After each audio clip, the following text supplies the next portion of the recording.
যান্ত্ৰিকভাৱে কৰা সিঁচা ধানৰ খেতিত বা যন্ত্ৰৰ জৰিয়তে মূল পথাৰত সিঁচি কৰা ধানৰ খেতি পদ্ধতিত কঠীয়া নপৰাকৈ পোনপটীয়াকৈ মূল পথাৰত যন্ত্ৰৰ জৰিয়তে বোকা বা শুকান মাটিত প্ৰণালীবদ্ধভাৱে ধান সিঁচা হয়। বোকা মাটিৰ কাৰণে ড্ৰাম সিডাৰ আৰু শুকান মাটিৰ বাবে সিড কাম ফাৰ্টিলাইজাৰ ড্ৰিল বীজ সিঁচাৰ বাবে ব্যৱহাৰ কৰা হয়। যান্ত্ৰিকভাৱে ধান সিঁচাৰ সুবিধাসমূহ। এই পদ্ধতিৰে কৰা পথাৰৰ কঠীয়াবোৰ সমভাৱে বৃদ্ধি হয়, যাৰ ফলত সূৰ্যৰ পোহৰ, পানী বা খাদ্য মৌলৰ কাৰণে অপ্ৰয়োজনীয় প্ৰতিযোগিতা নহয়। ঘনকৈ সিঁচা ধান গছবোৰ ফুল ফুলাৰ পিছত সাধাৰণতে বাগৰি যোৱাৰ বাবে উৎপাদনো কমি যায়, কিন্তু মেচিনৰ জৰিয়তে নিৰ্দিষ্ট ব্যৱধানত সিঁচাৰ বাবে ধান বাগৰি যোৱাৰ সম্ভাৱনা নাথাকে। মেচিনৰ জৰিয়তে সিঁচা ধানসমূহ পৰ্যাপ্ত গভীৰতাত পোত খোৱাৰ বাবে পানীৰ চাপ, খৰাং বা বানপানী অৱস্থাত ধান কিছু পৰিমাণে সহনশীল হয়। পানীৰ অপব্যৱহাৰ ৰোধ কৰিব পাৰি। শ্ৰমিকৰ প্ৰয়োজনীয়তা তুলনামূলকভাৱে হ্ৰাস পায়। ৰোৱা পদ্ধতিত কৰা ধান খেতিতকৈ সিঁচা ধান 7 পৰা 10 দিন আগতে পকে, অৰ্থাৎ আগতীয়া হয়।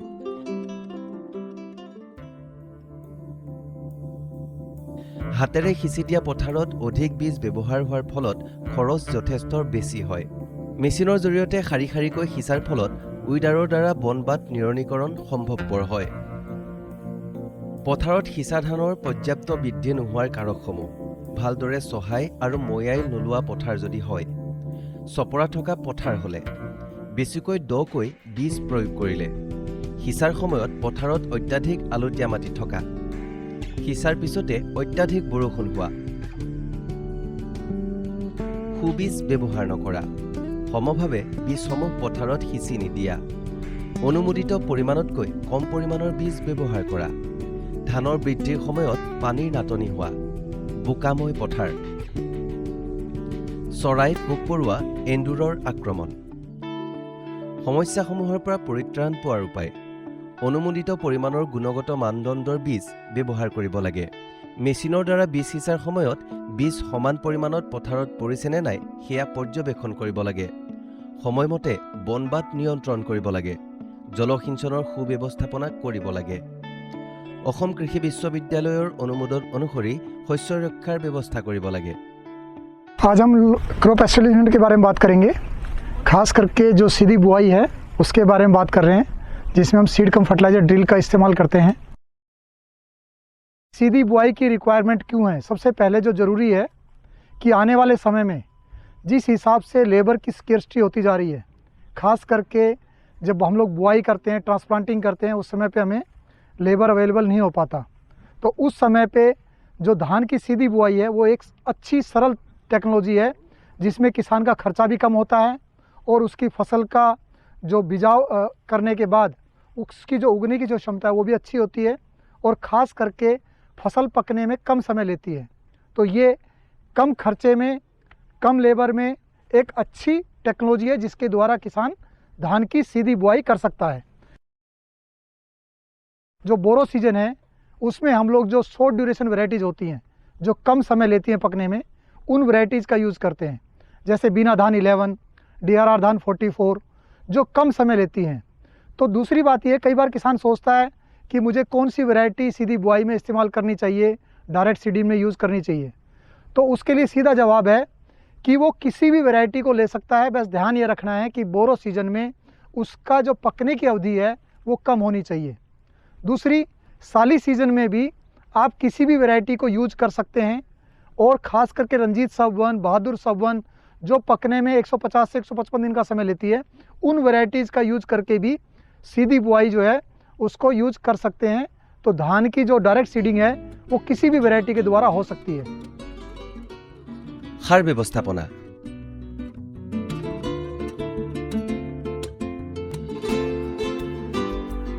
মনত ৰাখিবলগীয়া কথা, ধানত বেক্টেৰিয়েল লিফ ব্লাইট বেমাৰৰ লক্ষণ দেখিলে ইউৰিয়া প্ৰয়োগ কৰিব নালাগে। জিংক কম থকা মাটিত প্ৰতি 3 বছৰৰ মূৰত জিংক ছালফেট মাটিত প্ৰয়োগ কৰিব লাগে। সম্ভৱপৰ অৱস্থাত সাৰ দিয়াৰ আগতে পথাৰৰ বন্ধ পানীখিনি উলিয়াই দিব লাগে। धान की सीधी बुआई में खास करके ध्यान रखना है कि हमें पानी का जो प्रबंधन है वो अच्छे से करना है। अगर पानी आप फ्लडिंग कर दे हुए तो आपका जो धान है वो शुरुआती अवस्था में पूरा दब जाएगा। तो हमें जो है पानी हल्का हल्का लगाना है और पानी जो है एक अच्छे से मेंटेन करके रखना है। छोटे छोटे इंटरवल पे आप पानी देते रहिए, ये ज़रूरी है, लेकिन एक साथ पूरा फ्लड मत करिए, अदरवाइज़ क्या होगा, पूरा जो भी आपका अंकुरण है वो अच्छे से नहीं हो पाएगा और जहाँ पर पानी ज़्यादा खड़ा हो जाएगा। दूसरी एक चीज़ और है कि आपका खेत बिल्कुल बराबर होना चाहिए, लेवल्ड होना चाहिए। अगर लेवल नहीं होगा तो भी क्या होगा, जो आप पानी लगाएंगे जहाँ पर आपका खेत नीचे है वहाँ पर पानी ज़्यादा इकट्ठा हो जाएगा, जहाँ पे आपका खेत ऊंचा है वहाँ पे पानी पहुँचेगा ही नहीं। तो आपका खेत लेवल होना चाहिए और लेवल होने के बाद जो है हल्का पानी लगाइए, उससे जो है आपका अंकुरण अच्छा होगा और आपकी फसल भी अच्छी होगी। ধান সিঁচাৰ পিছত পথাৰত পানী শুকুৱাৰ 3 দিন পিছত 5 সেণ্টিমিটাৰ পানী দিব লাগে। শস্য ৰক্ষা। অসমৰ বাবে থকা শস্য ৰক্ষাৰ অনুমোদন অনুসৰি শস্য ৰক্ষাৰ বিভিন্ন ব্যৱস্থা গ্ৰহণ কৰিব লাগে। अपतृण नियंत्रण। सीधी बुआई के समय एक चीज़ ध्यान रखने की है कि खास करके जो वीड कंट्रोल है वो बहुत इंपॉर्टेंट है। अगर आपका खेत में वीड होगा तो वो पौधे के साथ बहुत ज़्यादा नुकसान करता है। तो वीड कंट्रोल करने के लिए आपको जो 15 से 20 दिन पहले जो बुआई करना है, उससे पहले 15 से 20 दिन पहले आपको खेत में हल्का पानी लगा के और वीड को उगने देना है। और जब वीड उग जाए तो उसके बाद एक अच्छी जुताई कर दीजिए। और जुताई करने से जो भी वीड होगा वो सारा ख़त्म हो जाएगा। और उसके बाद जो है खेत को लेवल करके और अच्छे से आप सीधी बुआई करिए, तो उससे जो है आपका जो बीज उगने के बाद जो है वीड कम आएगा, क्योंकि आपने पहले ही वीड को ख़त्म कर दिया है। तो ये बहुत इंपॉर्टेंट है, इस चीज़ का ध्यान रखना है। उसके बाद जो है जब फसल उग जाती है तो उस टाइम पे आपका प्री एमरजेंस फीडिसाइड या पोस्ट एमरजेंस फीडिसाइड के द्वारा आप खरपतवार को पूरा तरीके से नियंत्रण कर सकते हैं। সিঁচা ধানত প্ৰয়োগ কৰিবলগীয়া অপতৃণনাশক। সাফেনাৰৰ সৈতে প্ৰেটিলাক্ল'ৰ প্ৰয়োগ কৰাৰ পিছত 20 পাইৰিবেগ ছডিয়াম প্ৰয়োগ কৰিব পাৰি। সাফেনাৰৰ সৈতে প্ৰেটিলাক্ল'ৰ প্ৰয়োগ কৰাৰ পিছত 20 পাইৰিবেগ ছডিয়াম আৰু পাইৰাজোচাল ফিউৰন প্ৰয়োগ কৰিব পাৰি। ধান চপোৱা। পথাৰত 80 পৰা 85% ধানগুটি খেৰবৰণীয়া হ'লে ধান চপাব লাগে। চপোৱা ধানবোৰ পথাৰত বেছি সময়ৰ কাৰণে ৰাখিব নালাগে আৰু পথাৰত শুকুৱাব নালাগে। ধানৰ ঠোকবোৰ শুকানকৈ ৰাখিব লাগে। ধান চপোৱাৰ 2 দিনৰ ভিতৰত মৰণা মাৰি শুকুৱাব লাগে। যান্ত্ৰিকভাৱে শুকুৱাৰ ব্যৱস্থা নাথাকিলে এখন প্লাষ্টিক বা মেটত 3 পৰা 5 সেণ্টিমিটাৰ ডাঠকৈ ধানখিনি ৰ'দত শুকুৱাব লাগে। ধানবোৰ ভালদৰে পৰিষ্কাৰ কৰাৰ পিছত শীতল, শুকান আৰু পৰিষ্কাৰ ঠাইত সংৰক্ষণ কৰিব লাগে।